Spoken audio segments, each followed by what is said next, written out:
Este é o seminário Combustível para um Brasil Legal, Prevenção e Aprimoramento do Combate às Fraudes e ao Crime Organizado. Este evento é uma realização do Instituto Combustível Legal com apoio do Poder 360. E eu convido para participar do painel Monofasia do Etanol, Devedor Contumaz e Fiscalização como prioridades da agenda regulatória Arthur Watt Neto, diretor-geral da ANP, que é a Agência Nacional de Petróleo, Gás Natural e Biocombustíveis. Carlos Alberto Sincurá Júnior, subsecretário de Estado de Receita do Rio de Janeiro. Carlo Fátio, diretor executivo do Instituto Combustível Legal. Evandro Gussi, presidente da Única, que é a União da Indústria de Cana-de-Açúcar e Bioenergia. E Tiago Borges Scaff, diretor de Relações Governamentais e Sustentabilidade da UNEM, que é a União Nacional do Etanol de Milho. Eu vou te mandar o link pelo WhatsApp. Bem-vindo a todos e muito obrigado por aceitarem o convite do Poder 360 e do Instituto Combustível Legal para essa conversa. Cada um dos convidados terá 10 minutos para realizar suas considerações iniciais sobre o tema e, em seguida, será aberto o debate de 30 minutos de duração. E, para começar, eu passo a palavra para o diretor-geral da ANP, Arthur Watt Neto. Nessa fase inicial, o diretor-geral vai abordar os avanços regulatórios e tributários voltados ao fortalecimento do mercado de combustíveis, em especial a simplificação fiscal, o combate às fraudes e a integração entre órgãos de controle. Arthur, por favor. Obrigado, Guilherme. Obrigado a todos os presentes. É uma honra estar aqui representando a ANP nesse fórum com esse tema tão importante para a sociedade e falar um pouco sobre o que a ANP tem feito para avançar com a agenda aí, de combate às ilegalidades no setor de combustíveis. Então, uma primeira vertente, a ANP tem participado como nunca de operações de fiscalização própria. Nunca fiscalizamos tanto, diria, nos últimos anos. E também em cooperação com outros órgãos. A gente tem feito operações muito relevantes com os órgãos policiais e tributários. Essa é uma primeira vertente. Uma segunda vertente, a gente busca inteligência, inovação na fiscalização. Estou aqui com o superintendente Júlio Nishida. Tem algumas iniciativas muito louváveis e uma delas é o nosso aplicativo, já foi mencionado, a ANP com você, que basicamente é um aplicativo web. Você nem vai na loja lá para baixar, você já acha no Google mesmo, e ele traz informações, basicamente a nossa base de dados pública sobre o posto. Então, o consumidor consegue ver, inclusive, se aquele posto tem sido autuado e por quê, por questão de qualidade. Eventualmente, ele pode fazer denúncias e isso ajuda na fiscalização, ainda que não seja uma denúncia tão estruturada, uma denúncia no aplicativo, mas isso dá uma inteligência, né? Como são milhões de usuários, potencialmente, uma inteligência de mercado muito boa, porque aí você vai vendo onde tem problemas, onde está incomodando mais, onde o pessoal está clicando mais ali no aplicativo. Então, isso traz uma grande vantagem aí para a ANP. E as outras vertentes é que a ANP vem atuando em cooperação com órgãos, com o Poder Legislativo, aí, buscando pautas de melhoria no ecossistema dos combustíveis. Então, a gente já teve aí avanços muito grandes no setor, na fiscalização dos chamados combustíveis leves aí. Participamos de forma muito intensa da Operação Carbono Oculto, das suas derivadas e de outras, com foco em ilegalidades tributárias, etc. E tudo isso fortalecendo institucionalmente o papel da ANP. E aí a gente tem outras iniciativas que não dependem somente, né, da ANP. E aí a gente tenta estar junto nos fóruns de segurança pública. Tem um fórum do Ministério da Justiça que a gente busca estar presente, e a gente coloca propostas, né? Uma dessas propostas, e acho que a mais importante, porque também está aí, a gente está torcendo para que seja aprovada, é o PLP 109 de 2025. Se a gente conseguir aí, no esforço concentrado, vai ser algo muito benéfico. E eu acho que estamos tendo um consenso muito grande no setor, na indústria, da importância dele. E falar um pouquinho, porque no início, quando o pessoal, né, às vezes manifestava contra, estava entendendo que seria uma quebra de sigilo para a ANP excessiva ou grande. E a gente explicou, a gente participou também de refinamento no texto, e fica muito claro que é o dado fiscal do produto, né? É o dado fiscal da movimentação. Então, isso aí, a gente, né, é como se a gente tirasse uma venda dos olhos. A gente está vendo fisicamente o combustível circulando, mas a gente consegue ver o financeiro do combustível circulando, as operações fiscais, as notas de compra e venda. Então, você começa a ver, tem um potencial, coisas que a gente pega hoje manualmente, e aí é um trabalho grande para uma operação, uma coisa em maior escala, que é ver de onde para onde está fluindo as notas dos combustíveis, e se isso está fluindo de forma condizente com o fluxo físico, com o racional econômico-financeiro, né? Se você tiver notas de combustível de rede, sei lá, por exemplo, vamos falar aqui do etanol, de regiões que não são produtoras de etanol para regiões produtoras de etanol em grande escala, pode estar acontecendo alguma coisa estranha ali, né? Então, essa inteligência, né, ela vai trazer grandes ganhos para fiscalização, para a possibilidade de fiscalização da ANP. Lógico que, né, para autuação, tudo com devido processo legal, tudo devidamente calcado e fundamentado, mas essa visualização ali, ela é de extrema importância. Então, tem esse projeto de lei, tem o PL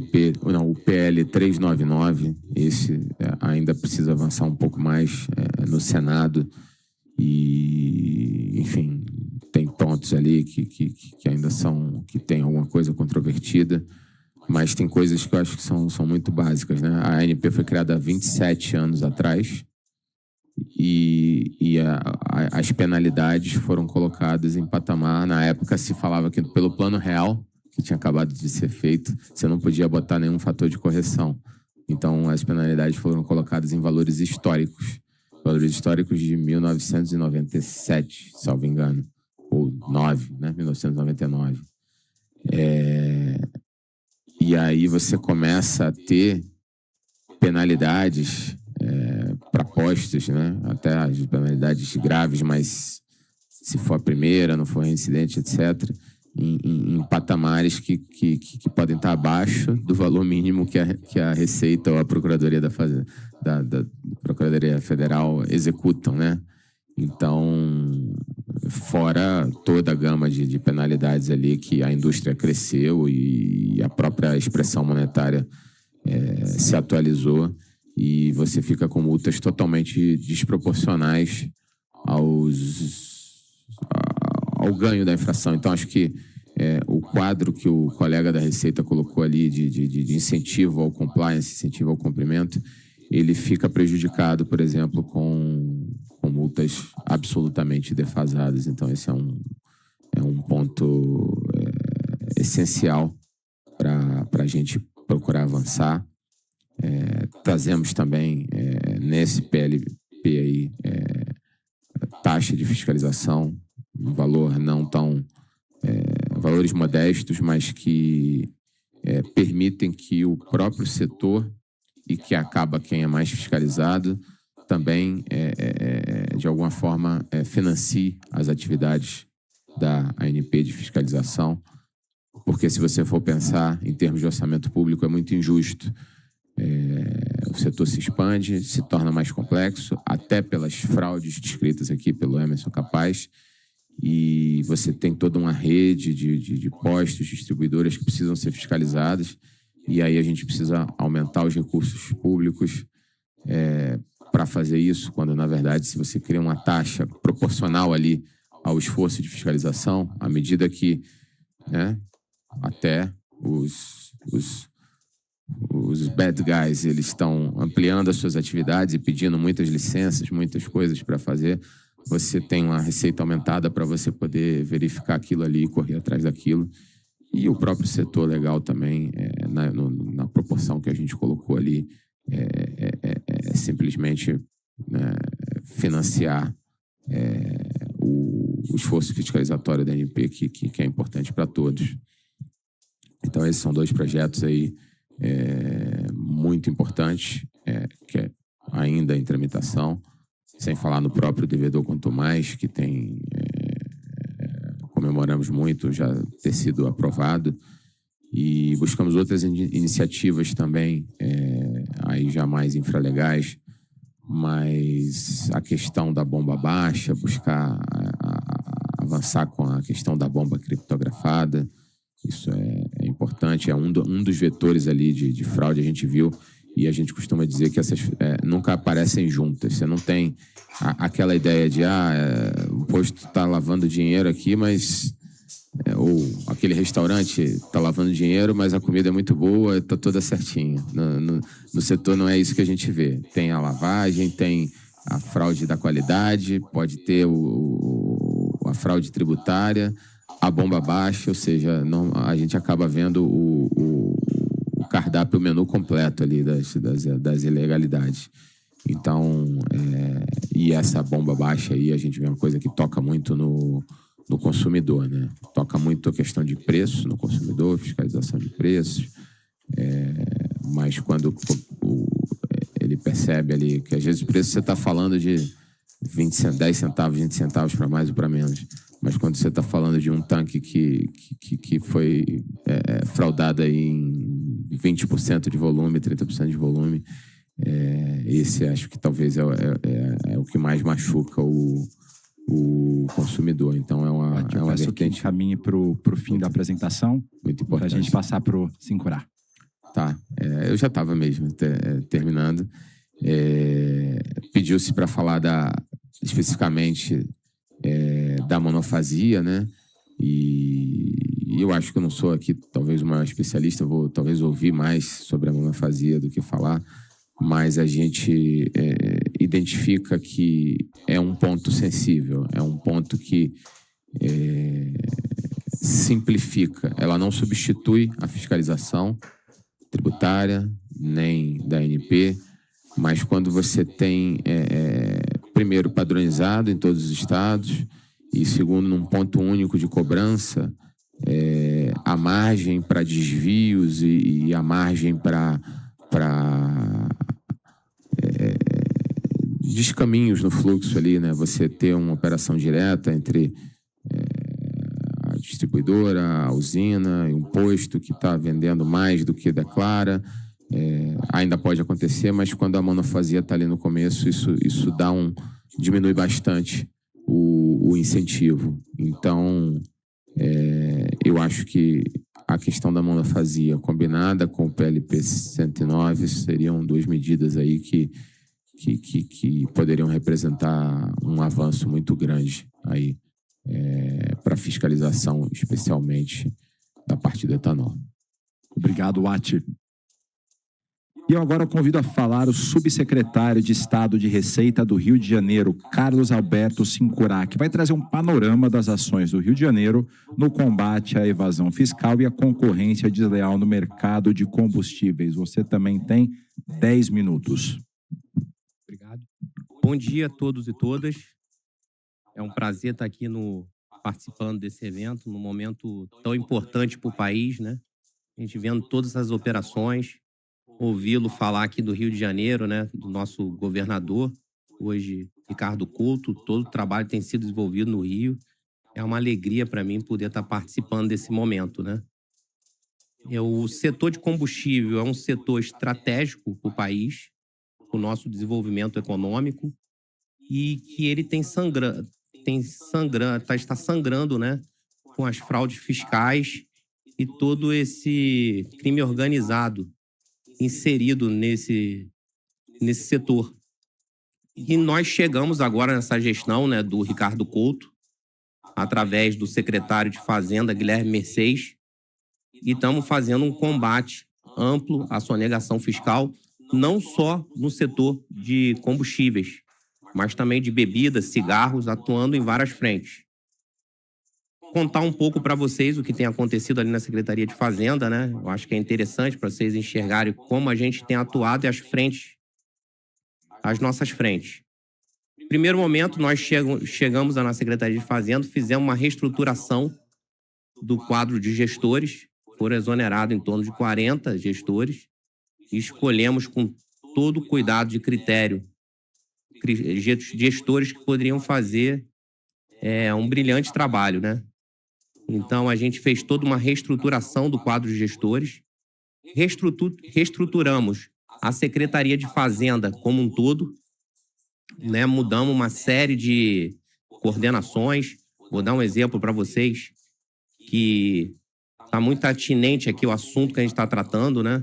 A gente tem a coordenação de inteligência fiscal e de planejamento fiscal, elas eram coordenações dentro da fiscalização.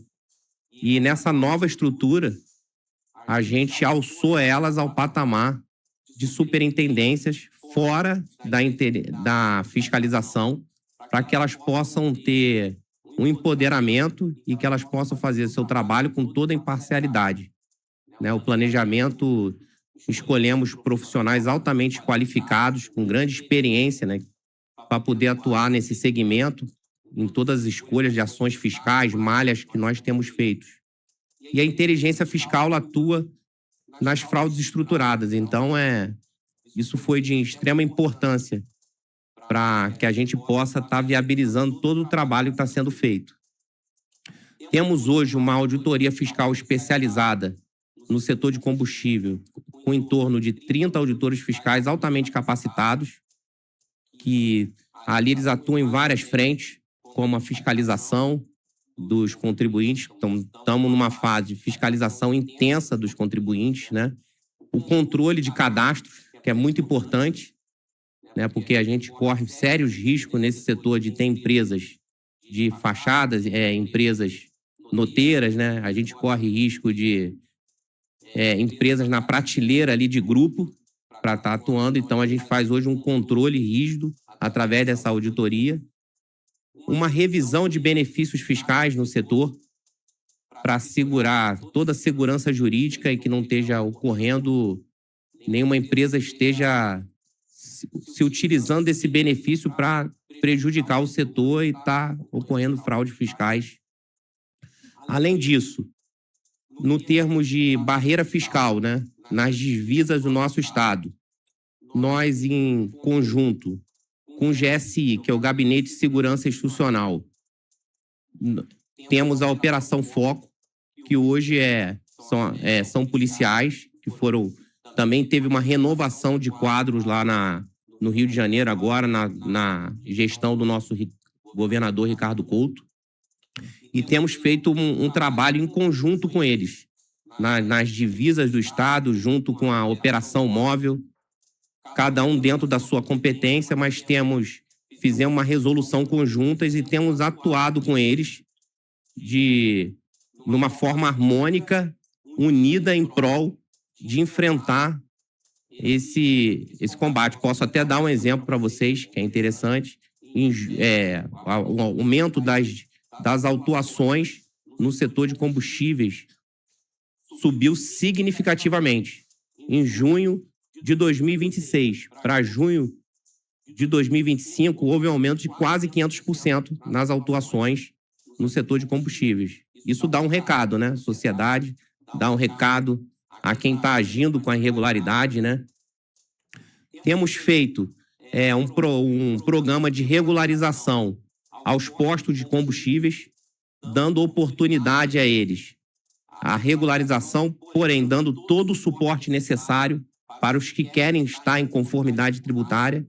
É uma frente que a gente tem atacado, demos 30 dias úteis e demos uma prorrogação com ampla divulgação desse trabalho, fizemos vídeo orientando eles como se regularizarem para os que querem estar em conformidade, mas também vamos agir com firmeza para os que não querem estar. Além disso, o que nós temos feito mais hoje, todo mundo já aqui sabido, já estão falando e sinto um clima de comemoração, é a lei do devedor quanto mais. Assim, isso vai ser um marco no Rio de Janeiro e de extrema importância nesse setor. A gente já vê resultados hoje na esfera federal, né, de 29 contribuintes que já foram caracterizados, né, como devedor quanto mais, né, e muitos desses são do setor de combustíveis. A gente enviou o projeto para a LERJ semana passada, para a nossa Assembleia Legislativa. Acreditamos que ele vai ser aprovado e que a gente vai atuar firmemente. Já estamos com a equipe estudando o caso, já entramos em contato com órgãos como até a Receita Federal para trocar experiências, para que a gente possa agir de forma eficiente na caracterização desse devedor quanto mais. Não aquele devedor que ele tem uma inadimplência que não seja reiterada, mas aquele devedor que ele age de forma reiterada com a inadimplência como uma modalidade de negócio. Então, isso vai ser um marco para o Rio de Janeiro.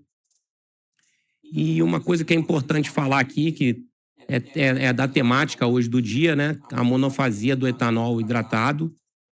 E eu acredito que ele seria muito importante hoje, porque ele não só simplificaria, não seria um caso de simplificação tributária, mas também concentrar no elo da cadeia em somente um contribuinte.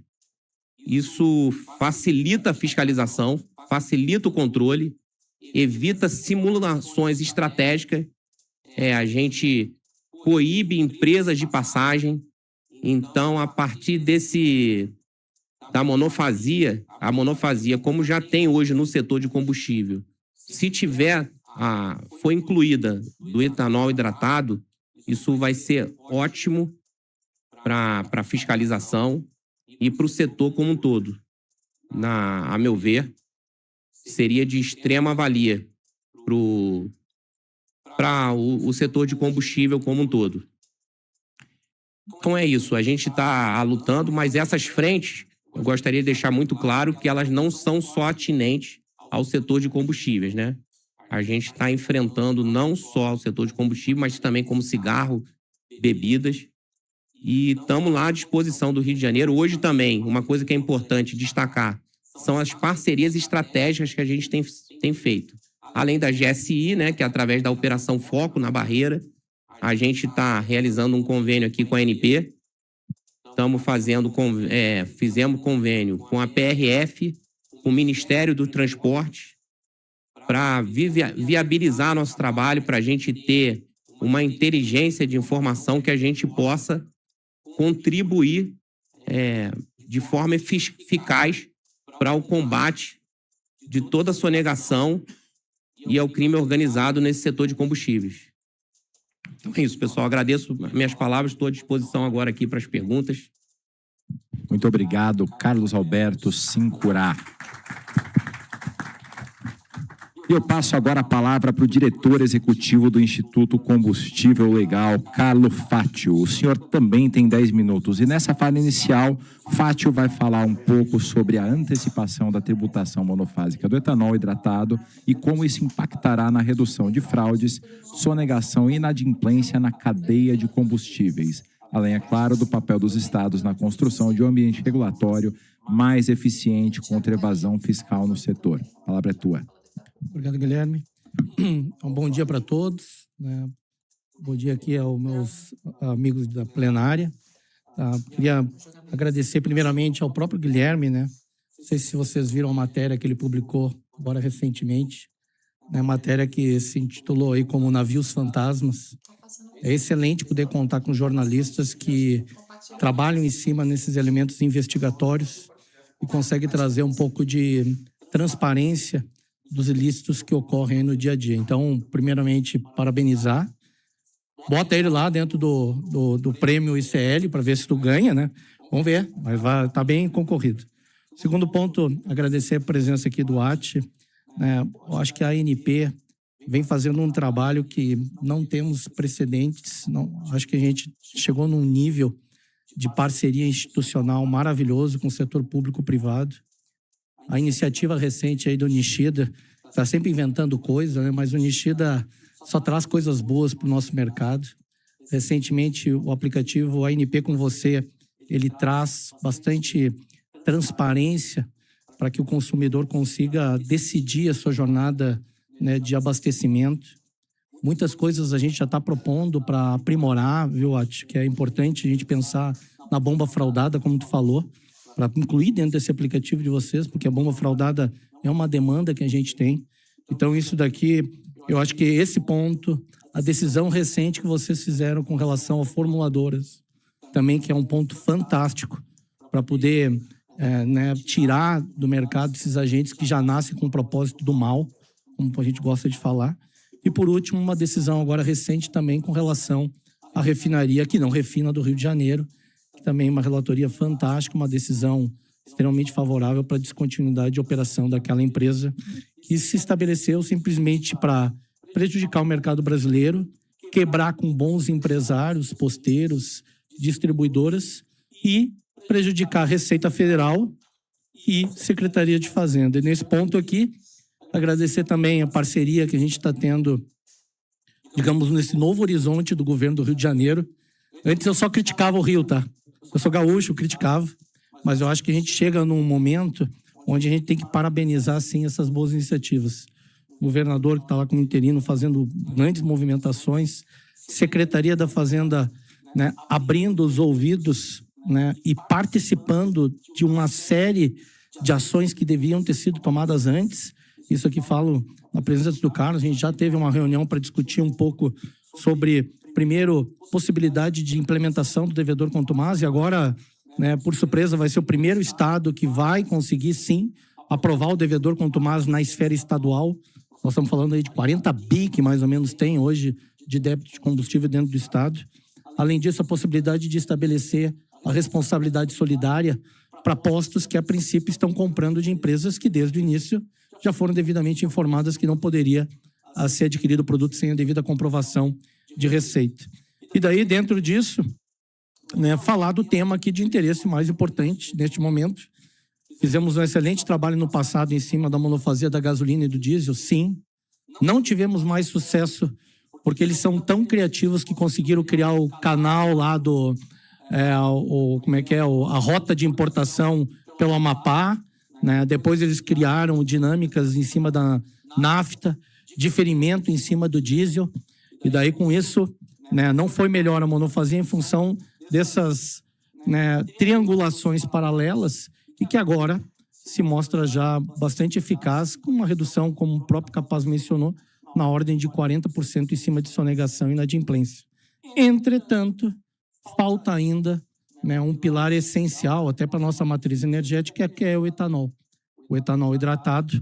E daí nada melhor do que ter dois, né, grandes entidades aqui, a UNEM, né, e a Única, que vão poder colaborar com essa discussão. A monofasia do etanol, que hoje, pela estimativa do ICL, ela poderia estar trazendo, do ponto de vista de receita para os estados e para a federação, algo como 40% a mais de receita do tributo de etanol. Isso muito em função, né, do problema que a gente tem desse recolhimento em 2 fases da cadeia e da possibilidade de se criar, querendo ou não, né, o barriga de aluguel, que hoje é tão existente dentro do nosso negócio. Acho que o Ati mencionou muito bem a situação que a gente tem de empresas noteiras, né, ou até mesmo hubs hoje, de simplesmente não comercialização de produto, e sim só de emissão de nota fiscal. Então, a necessidade de a gente ter, primeiro, um ambiente fiscal adequado, que seria, né, a monofasia no etanol, um ambiente de controle da molécula, onde você tem transparência do DEPARA, né, saindo de uma usina, indo para uma distribuidora e depois o devido garantia de abastecimento para o mercado, vai ser essencial para que a gente consiga ter sucesso. E daí, claro, eu acho que são palavras de ordens que a gente precisa ter, né, palavra que faz parte do nosso dia, até por tudo que está acontecendo. A primeira é a necessidade de integração. Então, essa parceria hoje necessária entre setor público e privado, onde só se mostra a necessidade de ter bons trabalhos de inteligência. A CL vem hoje disponibilizando diversos trabalhos de inteligência que podem, com isso, materializar ações junto com uma Receita Federal, junto com uma Secretaria de Fazenda e junto com a agência reguladora, que hoje faz um trabalho forte de campo em cima de uma fiscalização ostensiva. Por isso, até citado pelo próprio Emerson, a necessidade de robustecer cada vez mais a ANP, para a gente ter uma garantia e para ter uma eficiência e eficácia. Tá? Dentro disso também, a situação que a gente precisa dessas operações, né, integradas serem totalmente estruturadas, buscando com isso, né, a gente ter, primeiro, a garantia que aquele agente que está cometendo ilícito seja também retirado do mercado ou até mesmo trazer ele para um ambiente legal. E daí, dentro desses pontos, é necessário esses aprimoramentos legislativos, como já foram citados, a 109, a 399, foca em cima da transparência de dados para a ANP poder fazer esses cruzamentos, o outro foca numa punição mais dura para que aquela pessoa, né, seja asfixiada ou que ela saia daquele segmento que ela estava querendo atuar. A situação da 1482, esse livrinho que está aí à disposição, ele tem mais ou menos um sumário breve de quais são as leis necessárias neste momento para que esse ambiente se torne ainda mais reativo, para que a gente consiga melhores resultados. A 1482 fala de furto, roubo, descaminho e receptação de produto, dentro deles combustíveis e lubrificante, além da trepanação em dutos, que é um grande problema. E, claro, que a própria monofasia que a gente vai estar discutindo aqui. Para finalizar, né, dentro do meu tempo, até porque falo que eu falo muito, então eu vou economizar 1 minuto, tá? A gente tem um ponto que eu acho que é o mais crucial de tudo, que é segurança jurídica. Segurança jurídica para aquilo que se aprova e segurança jurídica para impedir que se perpetue aquilo que não está aprovado. Então, a gente tem hoje uma dinâmica no mercado onde se utiliza os elementos do judiciário para se postergar decisões ou até mesmo se criar brechas que criam grandes impactos. Temos o problema da essencialidade, que a todo tempo é questionado a situação do tributo que está aprovado no sistema monofásico. Temos problemas de liminares de empresas que se perpetuam e continuam existindo, fraudando, né, acabando com o concorrente. Tá? Temos problema de concessões que são atribuídas para uma única refinaria num único mercado, que também inviabiliza outras refinarias para se estabelecer, poderem concorrer. É importante a gente ter uma dinâmica onde o judiciário entenda todo o mercado e que com isso tire as melhores conclusões possíveis para defender o mercado legal. Então, queria só encerrar minha participação aí dentro desse 1 minuto que falta. Então, para agradecer, colocar o ICL mais uma vez à disposição para que a gente consiga trabalhar assim em conjunto, sempre com esse mote, né, de acabar com as fraudes estruturadas e, diante disso, propor, né, soluções integradas, e dentro delas a mais importante neste momento é a aprovação da monofasia do etanol hidratado, para que a gente consiga daí pensar em novas situações de irregularidades que vão surgir e que vão necessitar ser combatidas. Muito obrigado. Muito obrigado, Fátio. Cartesiano com horário. Agora eu passo a palavra ao presidente da Única, Evandro Gussi, que vai abordar a importância de medidas para combater fraude, sonegação e inadimplência no mercado de combustíveis, como a antecipação da monofasia do etanol, amplamente discutida nesse painel, e também vai trazer a atuação da Única na construção de uma arquitetura regulatória para desestruturar a ilegalidade na cadeia do combustível. Gussi, está contigo.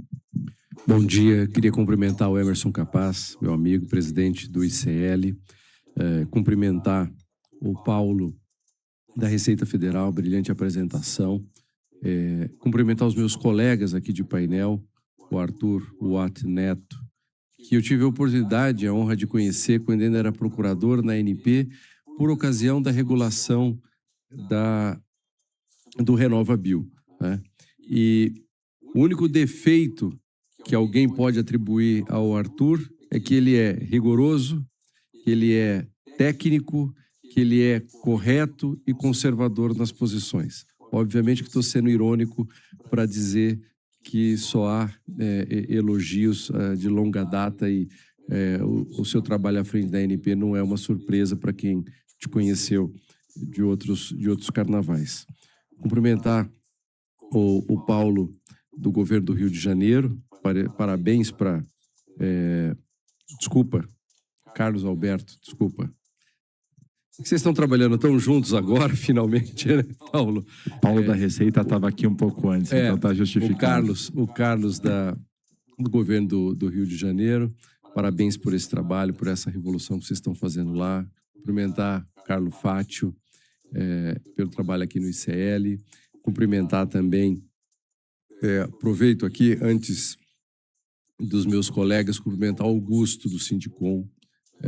Temos cada vez mais feito um trabalho muito forte junto com o mercado de distribuição. Não posso deixar de citar aqui também o trabalho que o Mozart fez antes de você, Augusto, e uma pessoa que foi fundamental para essa integração, que é o Cláudio Oliveira, vice-presidente da Raizen, meu chefe, conselheiro da Única, que foi fundamental para essa integração. Não menos importante, aqui o Thiago da UNEM, uma parceria grande que a gente tem com a indústria de etanol de milho. A Única tem associadas tanto de cana quanto de milho. E o Guilherme, que ele não precisa das minhas lisonjas, eu não sou pago para fazê-las, mas um dos grandes jornalistas desse país, de um dos grandes veículos desse país, trabalho primoroso que o Fernando Rodrigues faz no Poder 360. Rapidamente aqui, eu me lembro de uma história de pouco mais de 20 anos atrás. Eu era estudante de mestrado na Universidade Federal do Rio Grande do Sul, na área do Direito do Estado. E o meu grande mestre, a pessoa que moldou a minha vida acadêmica, era um procurador da Fazenda Nacional. Foi, inclusive, procurador-chefe, foi secretário adjunto da Receita Federal no governo Sarney, long time ago, e procurador da Fazenda Nacional, chefe da 4ª Região lá em Porto Alegre. E ele está dando uma palestra, por ocasião, lá, justamente no Ministério da Fazenda, na Procuradoria da Fazenda Nacional, e eu, aluno, ali, garoto, 20 e poucos anos, ia onde ele ia. E ele, nessa palestra, para procuradores da Fazenda, diz ao final, assim, antes de entrar o intervalo, olha, tem um tema que eu tenho insistido que as pessoas têm que escrever, dissertação, tem que escrever e tal, mas todo mundo acha isso antiquado, acha isso inadequado, tantas novidades, ninguém presta atenção nisso que eu estou dizendo. Tinha que escrever uma dissertação, uma tese sobre segurança. Segurança na Constituição. Segurança é um tema fundamental. Entrou o intervalo, eu fui até o professor e disse, professor, está aí o meu tema da minha dissertação. Ele depois, com o tempo, foi me contar, disse, olha, não levei a sério, quis me impressionar, fazer uma graça com o professor, com o orientador, mas ao final foi isso que aconteceu, e minha dissertação um pouquinho depois, foi sobre a segurança na Constituição. E a ideia era identificar capturar todas as vezes que a palavra segurança aparecer na Constituição e tentar sistematizar isso, e acho que conseguimos fazer em 4 grandes vetores, ela como um valor, a segurança do Estado, que é a segurança nacional, segurança pública, a segurança jurídica e a segurança social. Só uma curiosidade aqui, o Brasil é o único lugar que não usa segurança social, usa seguridade, né? No francês é sécurité, segurança, security, tudo segurança.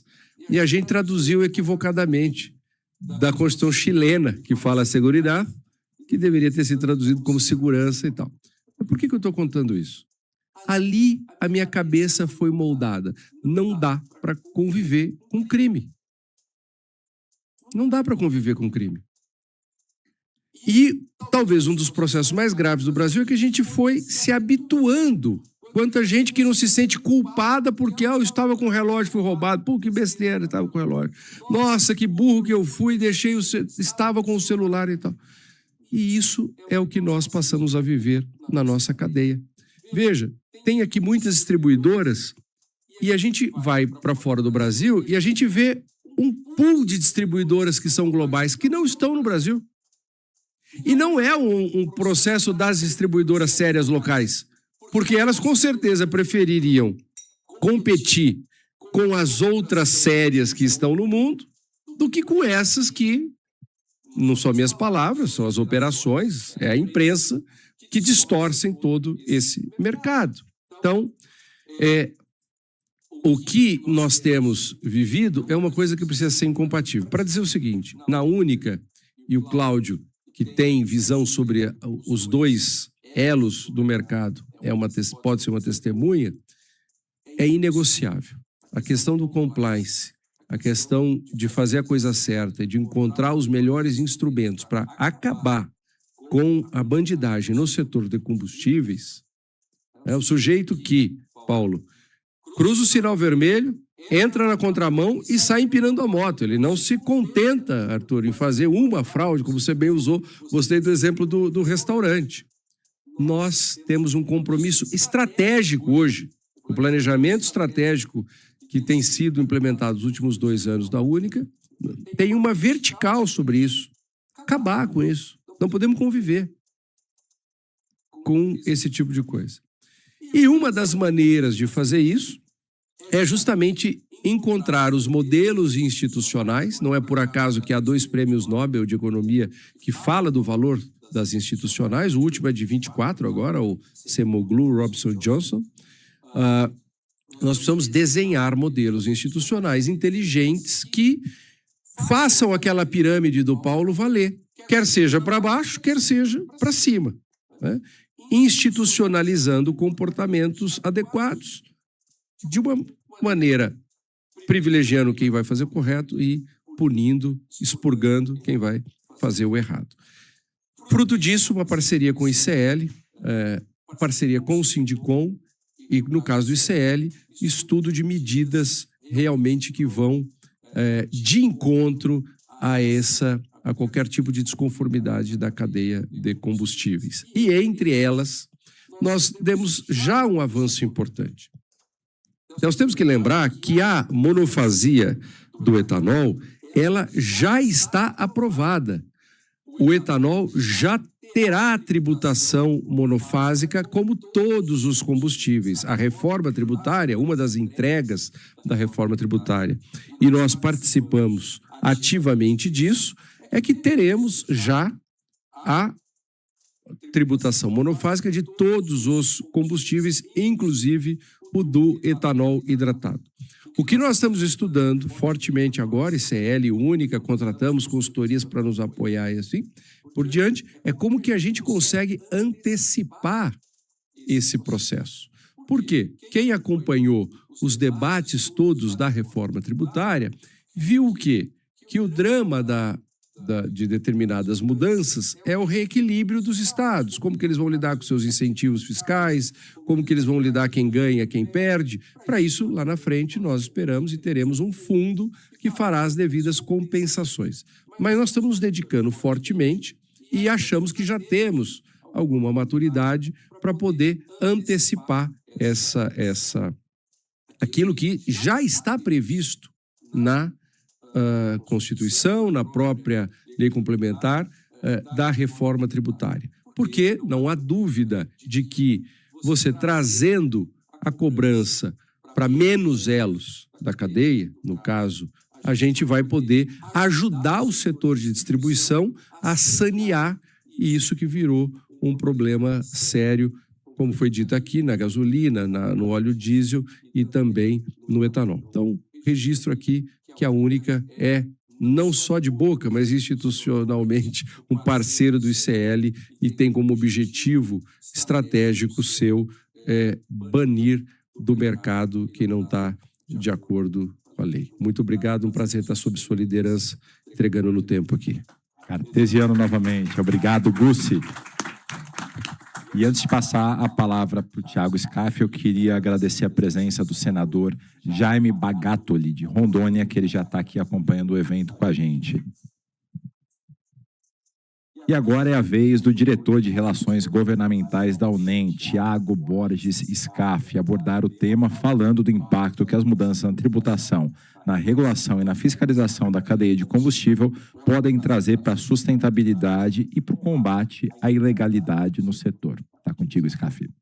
Bom dia a todos. Obrigado, Guilherme. Parabéns pelo trabalho à frente do Poder 360 e pela organização desse evento. Gostaria que, em nome da União Nacional do Etanol de Milho, agradecer ao Dr. Emerson Capaz. Parabéns aí pela condução dos trabalhos no ICL. O Instituto Combustível Legal é, de longe, a nossa grande referência para esse tipo de tema. Quero agradecer meus colegas aqui do painel, diretor-geral da ANP, Arthur Watt, subsecretário Carlos, amigo diretor executivo do ICL, Carlos Fátio, e nossa grande referência do setor, Dr. Evandro Gussi, presidente da Única.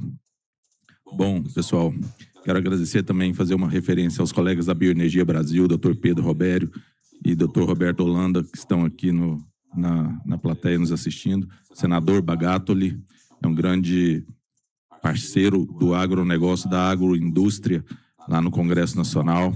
Colegas do Sindicom, ex-deputado Marcelo Ramos, fez um trabalho extraordinário nos tempos que esteve à frente ali na Câmara dos Deputados, representando a região norte do país, por onde a gente vê, né, deputado, muito desse caminho acontecendo. Eu, antes de estar aqui na UNEM,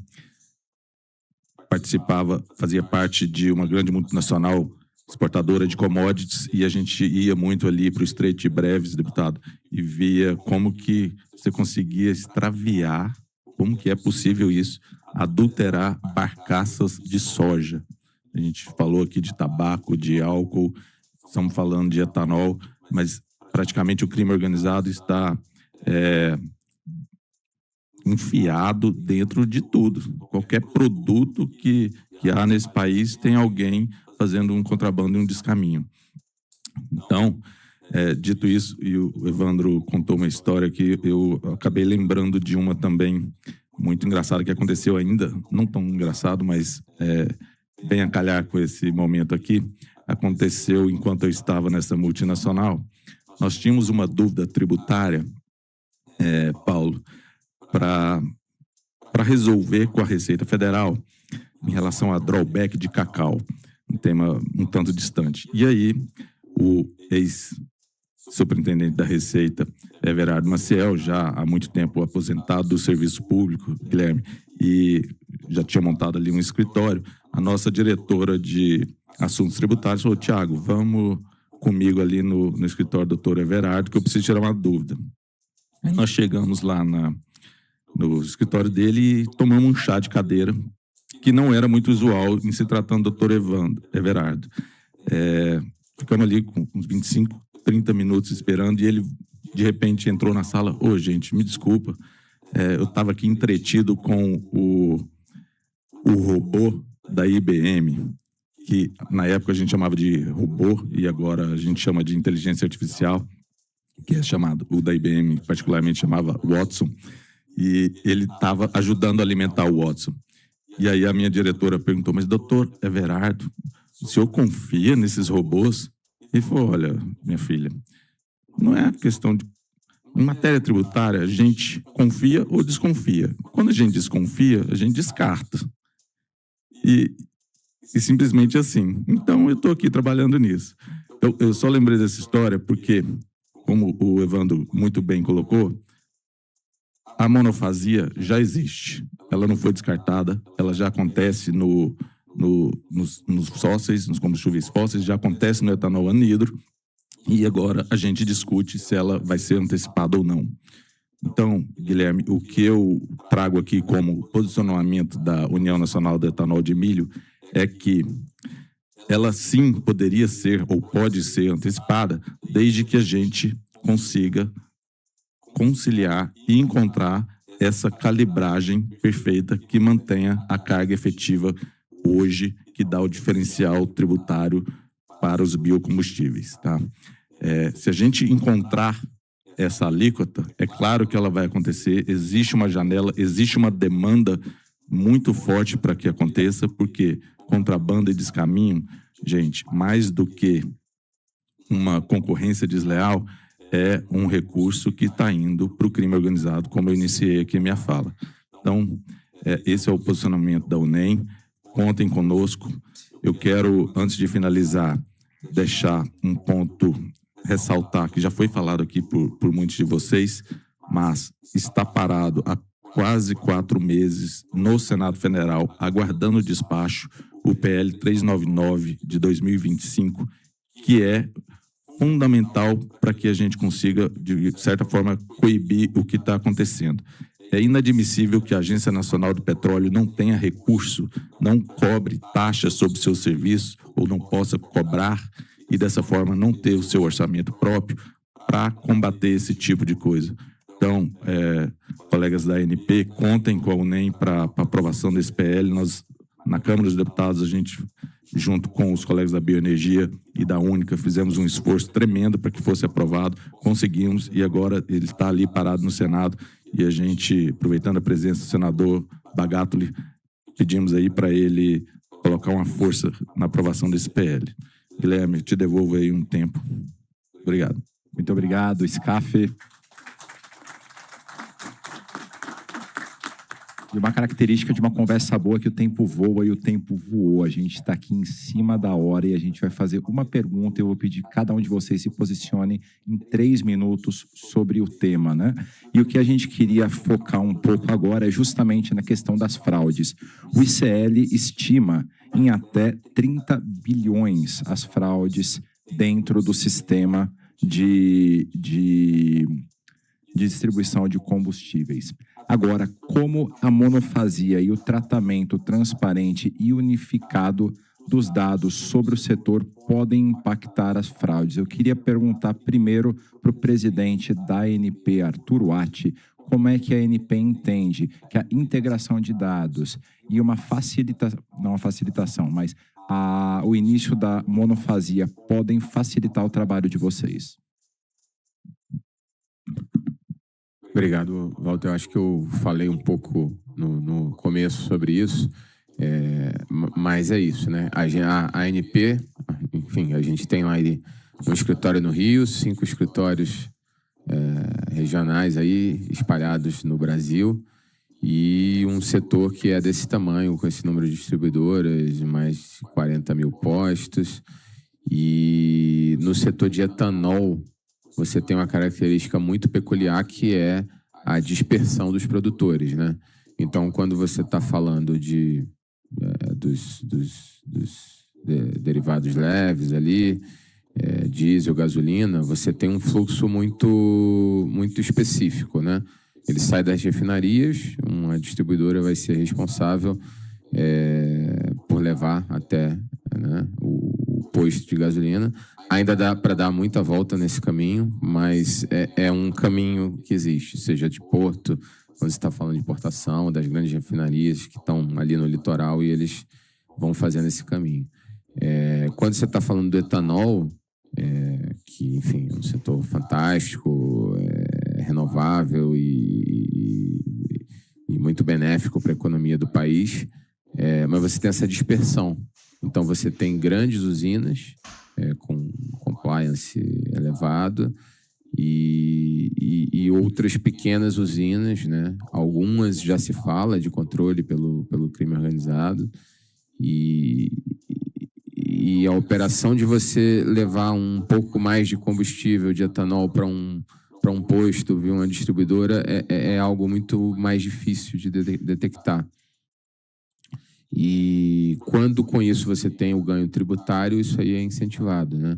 Então, a monofasia, ela não é uma panaceia, mas ela tira esse incentivo. Você vai fazer o que você quiser, mas se a gente conseguir fiscalizar pelo menos as usinas, que já é uma grande coisa, estiverem pagando, não vai ter o incentivo do desvio aí pela questão tributária.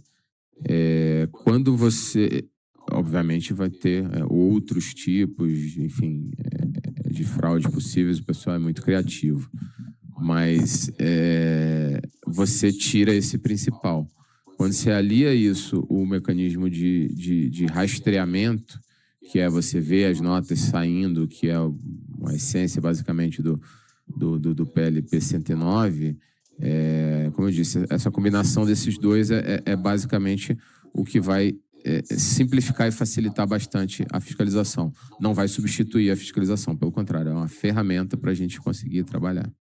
Obrigado, Wati. E agora eu pergunto para o Sincurá, pensando nessas perdas superiores a 30 bilhões de ano por causa das fraudes tributárias, no contexto do Rio de Janeiro, quais as fraudes que mais contribuem para esses números e de que forma a tributação monofásica do etanol pode contribuir para reduzir essas ilegalidades específicas?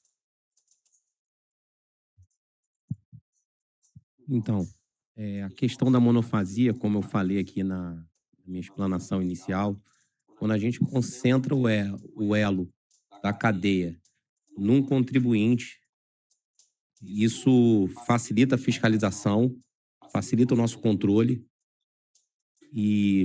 mas não só essa medida é suficiente para resolver o problema. Simplesmente pode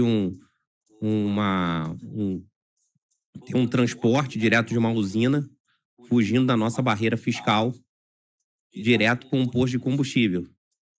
Se isso não for coibido, todo o trabalho hoje, não só a monofasia, né? A monofasia ela é importante, mas todo o nosso trabalho de inteligência fiscal, todo o nosso trabalho na barreira, através da Operação Focus, e para a gente enfrentar porque o setor é criativo, né?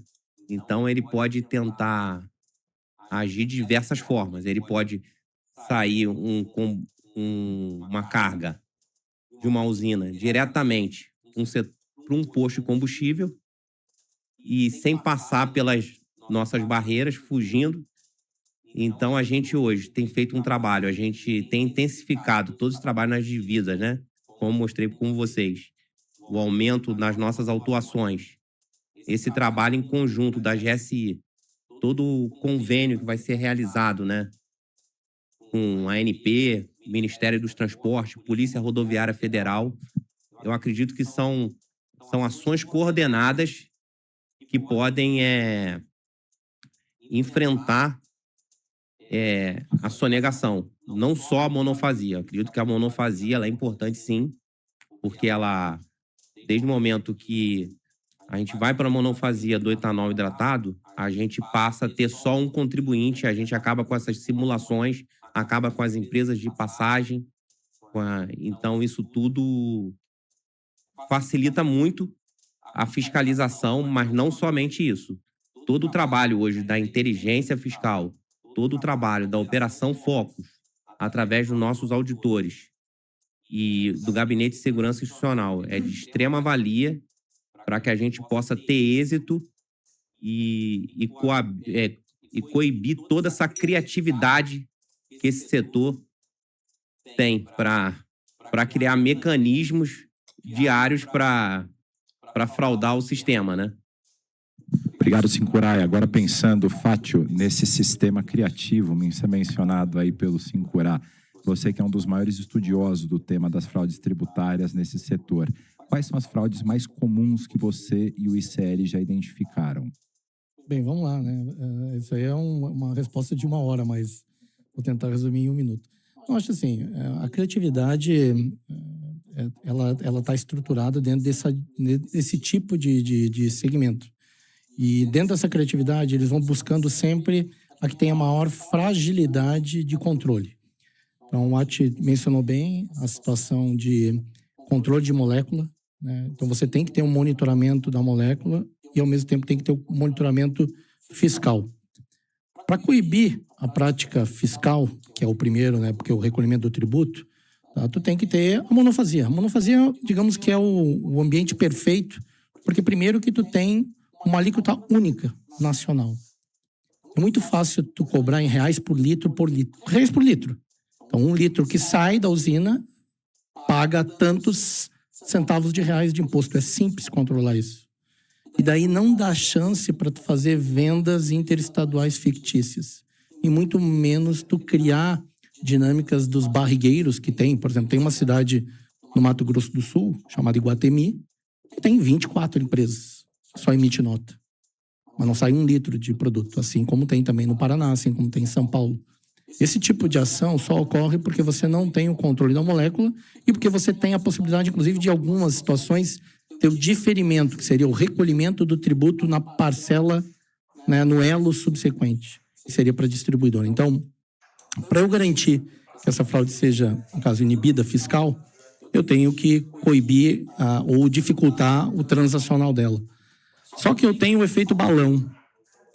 No momento que eu coíbo a prática fiscal, automaticamente ela se transforma numa fraude operacional. Porque o crime organizado, ele tem hoje o setor de combustível como uma principal receita dele.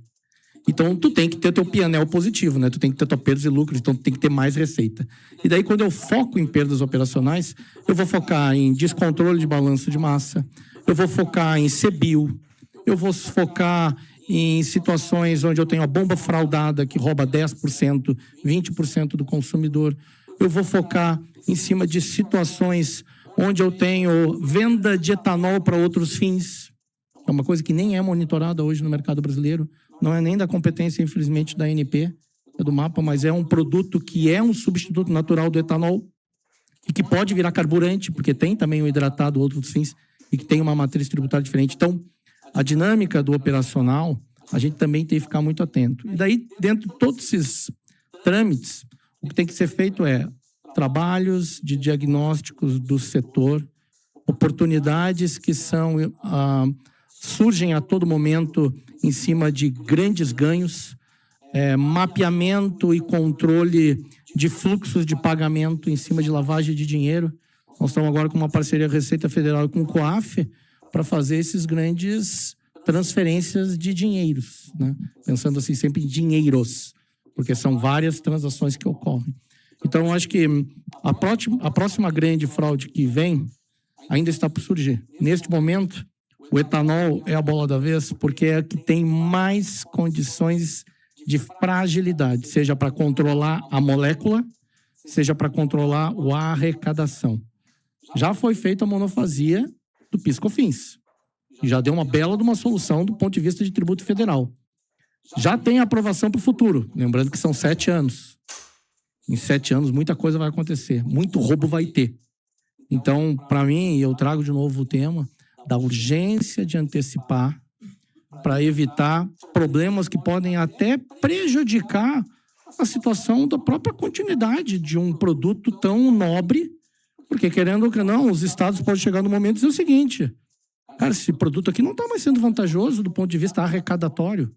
Então, cria um ambiente muito ruim. Então, por isso, eu acho que da preocupação de trazer para uma discussão onde a gente consiga daí realmente coibir aquela prática que é tão utilizada no dia a dia. Obrigado, Fátio. E antes de dar sequência aqui ao nosso debate com o Gussi, eu queria agradecer a presença do senador Efraim Filho, da Paraíba, e do deputado federal Júlio Lopes, do Rio de Janeiro. Gussi, com base nos resultados da monofasia do ICMS para gasolina e diesel implementados há cerca de 3 anos, quais efeitos podem ser esperados com a adoção do mesmo modelo para o etanol hidratado? Bom, eu só não posso deixar de cumprimentar o Fernando Rodrigues, que eu vi chegar aqui. Parabéns pelo trabalho que você faz, sempre uma honra estar aqui sob a sua liderança. Eu acho o seguinte, primeiro, na Única nós já temos consenso de que a monofasia é uma boa solução, de que ela deve e pode ser antecipada a uma questão federativa, né? Se a gente antecipar a monofasia como ela está hoje, o etanol em si não perde competitividade. Agora, há questões federativas, estaduais, que precisam ser resolvidas. Esse é um ponto. Esse é o debate. Eu não fico... Essa preocupação do Carlos eu não tenho, de que o etanol será banido por conta disso, né? Porque não é um problema de um produto. Hoje nós temos dois problemas. Então, por exemplo, eu quero que qualquer usina que esteja participando de maneira estrutural de processos de fraude de combustível, de sonegação contumaz e assim por diante, ela seja expurgada do setor de combustíveis. E o que a Única puder fazer para ajudar a expurgar esse tipo de produtor de etanol, nós vamos fazer. Já estamos fazendo. Certo? Da mesma maneira que... porque, assim, produtos não têm comportamento. O direito ele tem que coibir e incentivar comportamentos. Produtos são produtos. Então, o que pode haver? Comecei pelo meu lado. Pode haver usinas que estejam fazendo coisas erradas. E nós estamos trabalhando junto para banir essas usinas que estão fazendo coisa errada do processo. Podem existir distribuidoras que estejam fora do compliance. Juntos nós vamos trabalhar para que esses que se comportam de maneira inadequada sejam banidos, impedidos de fazê-lo. Nós estamos vivendo, por exemplo, uma cruzada contra o RenovaBio. Por uma turma que, de novo, um pedaço dela, pelo menos, já não paga tributo, já adultera o combustível, já não quer comprar CBIO, e vai para lá e vai para cá e tal. Aí, vamos acabar com o RenovaBio. Puxa, vamos acabar com o monitoramento de carbono brilhante que... eu tive a honra de assinar o projeto de lei, mas a ideia não foi minha, então falo com tranquilidade. Não. Vamos punir, quero aplicar para tudo aquela pirâmide fantástica que o Paulo trouxe aqui, ou seja, incentivando quem faz bem, punindo quem faz mal. É assim que eu tento fazer com os meus filhos lá em casa, né? É assim que uma sociedade deve se comportar.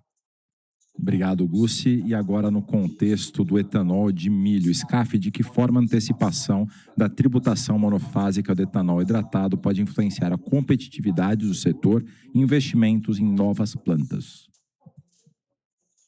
Bom, Guilherme, a indústria do etanol de milho ela é relativamente nova no Brasil, tem um pouco mais de 10 anos, ou, na verdade, um pouco menos de 10 anos. Vamos completar 10 anos exatamente esse final de ano. E qualquer investimento, qualquer crescimento, ele é feito de maneira bastante estrutural, tá? Principalmente quando se trata de investimentos volumosos, como é o de uma agroindústria. A partir do momento que nós temos uma visibilidade, por exemplo, de uma alíquota única que vai ser tratada em todos os estados da federação, no Brasil inteiro, isso é previsibilidade. Então, esse é o primeiro ponto positivo. O investidor, de qualquer setor, e aí a gente pode falar, quando ele tem segurança jurídica e previsibilidade econômica, pouca coisa se resta além do CAPEX para que ele efetue, de fato, o investimento. Então, na minha visão, esse é o grande ganho, tá? Que a monofasia pode trazer para o setor de etanol de milho. Obrigado, SCAF. Eu agradeço aos senhores pelas importantes contribuições neste painel. O evento agora vai ter uma pausa de 10 minutos e no retorno apresentaremos o segundo painel desta manhã. Até já.